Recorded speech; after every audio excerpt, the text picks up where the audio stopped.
Hey everybody, I'm Jason, and this is your commentary on Numbers chapter 16. This chapter is broken down into three main sections.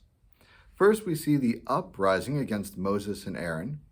Then we see how God deals with the rebellion. And finally, the whole community blames Moses and Aaron, but Aaron performs a heroic act. Korah was the son of Izhar, the son of Kohath. Kohath was the son of Levi. Korah and certain men from the tribe of Reuben turned against Moses. The men from Reuben were Dathan, Abiram, and On. Dathan and Abiram were the sons of Eliab. On was the son of Peleth. All those men rose up against Moses, and 250 men of Israel joined them. All of them were known as leaders in the community. They had been appointed as members of the ruling body. They came as a group to oppose Moses and Aaron. They said to Moses and Aaron, "You have gone too far. The whole community is holy. Everyone in it is holy, and the Lord is with them. So why do you put yourselves above the Lord's people?" When Moses heard what they said, he fell with his face to the ground. Then he spoke to Korah and all his followers. He said, "In the morning the Lord will show who belongs to him. He will show who is holy. He'll bring that person near him. He'll bring the man he chooses near him. Korah, here's what you and all your followers must do. Get some shallow cups for burning incense. Tomorrow, put burning coals and incense in them. Offer it to the Lord. The man the Lord chooses will be the one who is holy. You Levites have gone too far." Moses also said to Korah, "Listen, you Levites, the God of Israel has separated you from the rest of the community of Israel. He has brought you near him to work at the Lord's holy tent. He has given you to the people so that you can serve them. Isn't all that enough for you? He has already bought you and all the other Levites near him. But now you want to be priests too. You and all your followers have joined together against the Lord. Why are you telling Aaron you aren't happy with him?" Then Moses sent for Dathan and Abiram, the sons of Eliab. But they said, "We won't come. You have brought us up out of a land that has plenty of milk and honey. You have brought us here to kill us in this desert. Isn't that enough? Now do you also want to act as if you were ruling over us? Besides, you haven't brought us into a land that has plenty of milk and honey. You haven't given us fields and vineyards of our own. Do you want to treat these men like slaves? No, we won't come." Then Moses became very angry. He said to the Lord, "Don't accept their offering. I haven't taken even a donkey from them. In fact, I haven't done anything wrong to any of them." Moses said to Korah, "You and all your followers must stand in front of the Lord tomorrow. You must appear there along with Aaron. Each man must bring his shallow cup. He must put incense in it. There will be a total of 250 incense cups. Each man must bring his cup to the Lord. You and Aaron must also bring your cups." So each of them got his cup. He put burning coals and incense in it. All the men came with Moses and Aaron. They stood at the entrance to the tent of meeting. Korah gathered all his followers together at the entrance to the tent. They opposed Moses and Aaron. Then the glory of the Lord appeared to the whole community. The Lord said to Moses and Aaron, "Separate yourselves from these people. Then I could put an end to all of them at once." But Moses and Aaron fell with their faces to the ground. They cried out, "God, you are the God who gives life and breath to all living things. Will you be angry with the whole community when only one man sins?" Then the Lord spoke to Moses. He said, "Tell the community, move away from the tents of Korah, Dathan, and Abiram." Moses got up. He went to Dathan and Abiram. The elders of Israel followed him. Moses warned the community. He said, "Move away from the tents of these evil men. Don't touch anything that belongs to them. If you do, the Lord will sweep you away because of all their sins." So they moved away from the tents of Korah, Dathan, and Abiram. Dathan and Abiram had already come out. They were standing at the entrances to their tents. Their wives, children and little ones were standing there with them. Then Moses said, "What is about to happen wasn't my idea. The Lord has sent me to do everything I'm doing. Here's how you will know I'm telling you the truth. These men won't die a natural death. Something will happen to them that doesn't usually happen to people. If what I'm telling you doesn't happen, then you will know that the Lord hasn't sent me. But the Lord will make something totally new happen.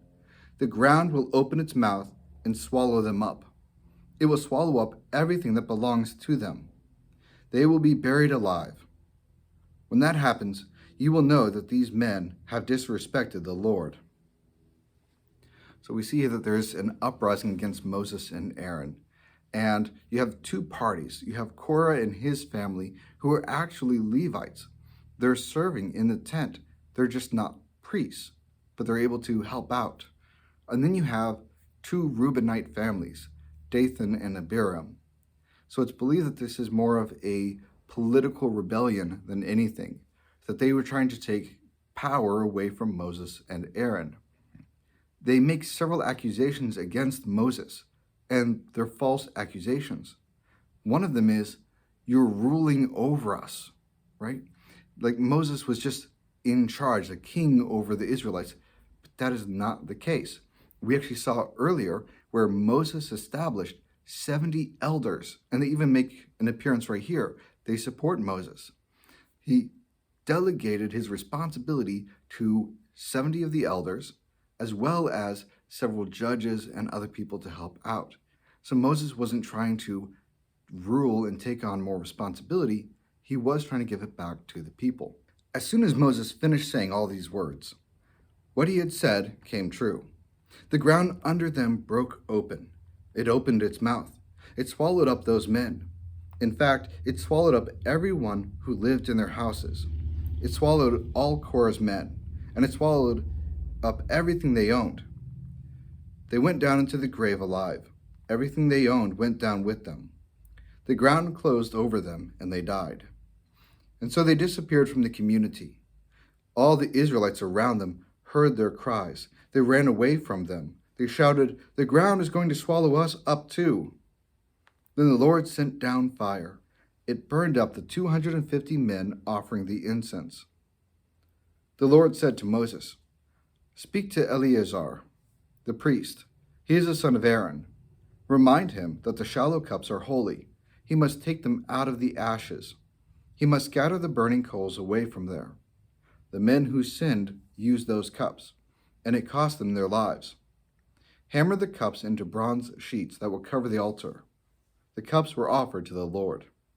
They have become holy. Let them serve as a warning to the Israelites." So the priest Eleazar collected the bronze incense cups. They had been brought by the men who had been burned to death. He had them hammered out to cover the altar. He did just as the Lord had directed Moses to tell him to do.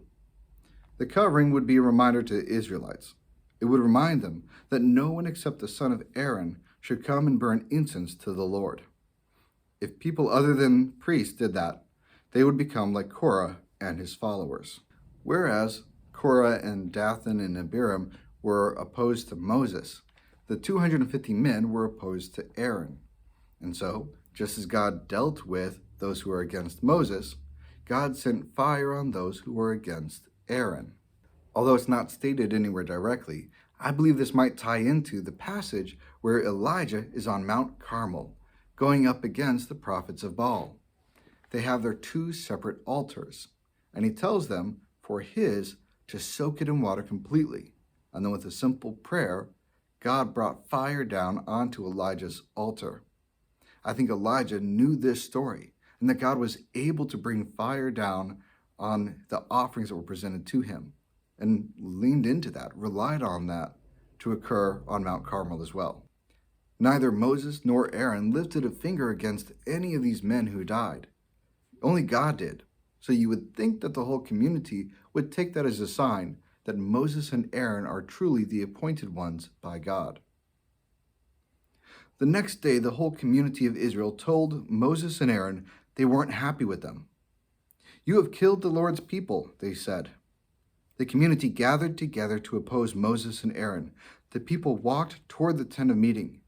Suddenly the cloud covered it. The glory of the Lord appeared.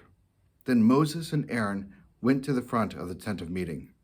The Lord said to Moses, "Get away from these people, then I can put an end to all of them at once." And Moses and Aaron fell with their faces to the ground. Moses said to Aaron, "Take your incense cup, put incense in it, and put burning coals from the altar in it. Then hurry to the people and pay for their sin. The Lord has begun to show his anger. The plague has started." So Aaron did as Moses said. He ran in among the people. The plague had already started among them. But Aaron offered the incense and paid for their sin. He stood between those alive and those dead, and the plague stopped. But 14,700 people died from the plague. That doesn't include those who had died because of what Korah did. Then Aaron returned to Moses at the entrance to the tent of meeting. The plague had stopped. This is actually one of my favorite stories. If people say, "Hey, what's your favorite Bible story?" Some may come up with, Noah's Ark, David and Goliath, right? These great stories in the Bible. If you have a particular verse that you love, it could be John 3:16 or Psalms 23.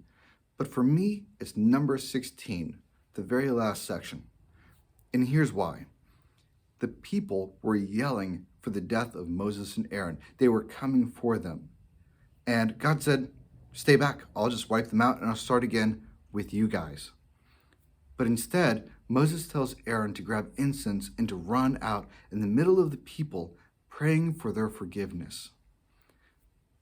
In one translation that I particularly like, it's a paraphrase, but it says that Aaron ran out among the people, and where he stopped, on one side, life, and the other, death.